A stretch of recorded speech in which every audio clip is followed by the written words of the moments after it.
अब आप एक ऐसी वीडियो देख रहे हैं जिसमें आपका टाइम वेस्ट नहीं इन्वेस्ट होगा। आप सोच रहे होंगे कि ऐसा कैसे होगा कि टाइम वेस्ट नहीं इन्वेस्ट होगा, क्योंकि इसमें ऐसी बातें बताई जाती हैं जिससे आपका नॉलेज पर्सनालिटी डेवलप हो रहा, आपकी जानकारी बढ़े। और इसमें ऐसी बातें बताई जाती हैं जो 90% लोगों को 95% बातें नहीं पता होती। इसलिए ये वीडियो बहुत खास होने वाला है। वीडियो आखिरी तक देखिएगा। चैनल को सब्सक्राइब कर लीजिए जिससे आप तक ऐसे ही इंटरेस्टिंग वीडियो आप तक पहुंचती रहेंगी। तो चलिए वीडियो शुरू करते हैं। भले ही आपके पास आईफोन हो या फिर आप आईफोन के बारे में जानते हो, पर मैं यकीन से कह सकता हूं कि जो मैं बातें बताने वाला हूं आपको शायद कुछ ही बातें पता होंगी।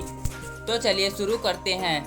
जब पहला आईफोन बनकर पूरी तरह तैयार हो गया तो एप्पल कंपनी ने एक शर्त रखा, जो भी नेटवर्क प्रोवाइड होगा उसका नाम उस फोन पर नहीं होगा, सिर्फ एप्पल का ही लोगो वहां पर होना चाहिए। यह शर्त पहले एप्पल कंपनी ने रखी थी। तो कंपनी एप्पल के फ़ोन के साथ मिलकर अपना नेटवर्क प्रोवाइड करवाना चाहती है। जैसे एयरटेल का सिम लगाते हैं तो यहाँ पर एयरटेल नहीं लिखा होगा, जैसे एंड्रॉयड फ़ोन में होता है कि एयरटेल का लिखा होता है, वैसे ही इसमें नहीं होगा। उसमें केवल एप्पल का लोगो आता है, जिससे पता चलता है कि नेटवर्क कम या ज़्यादा है। अगर हम आपको यह बात कहें कि पहला आईफोन एप्पल कंपनी ने नहीं बनाया तो आप कभी इस बात पर विश्वास नहीं करेंगे।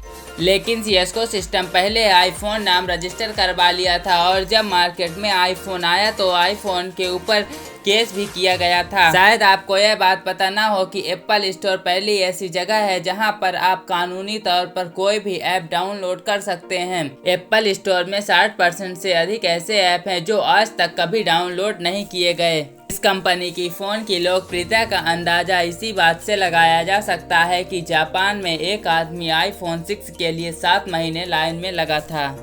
हम सभी जानते हैं कि आज के समय में सिर्फ दो कंपनियों के बीच मोबाइल को लेकर टक्कर चलती है। उसमें से एक सैमसंग और दूसरा एप्पल कंपनी है, जो लगातार अपने आईफोन इसको लॉन्च करती रहती है। तो सैमसंग कंपनी कभी गैलेक्सी सीरीज लेकर आती है, कभी नोट लेकर आती है। तो इन दोनों कंपनियों के बीच टक्कर चलती रहती है, लेकिन जो आईफोन के प्रोसेसर होते हैं वो सैमसंग कंपनी द्वारा ही प्रोवाइड किए जाते हैं। इतने कंपटीशन के बाद भी सैमसंग उसको प्रोवाइड करती है।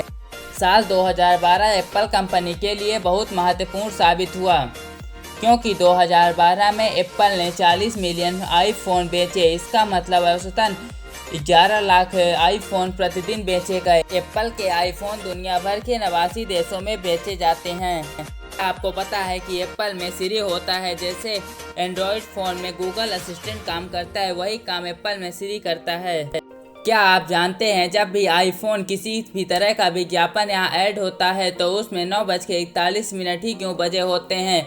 शायद आप यह नहीं जानते होंगे, तो हम आपको बताते हैं कि वही समय है जब जॉब स्टीन ने पहली बार 2007 में आईफोन को लॉन्च किया था, दुनिया के सामने रखा। उस समय 9:41 हुए थे। इसीलिए क्या आप जानते हैं कि एप्पल कंपनी की शुरुआत आईफोन से नहीं हुई थी, बल्कि टैबलेट और पीसी से हुई थी।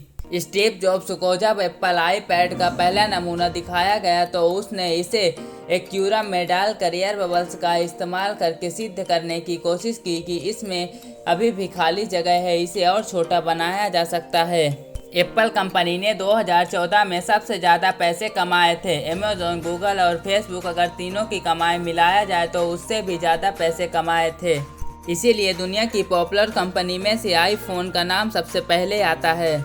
दुनिया में एप्पल के लगभग 83,000 कर्मचारी काम करते हैं। अगर आप 1991 में आईफोन को एक पार्ट में खरीदते तो इसकी कीमत 35,60,000 होती।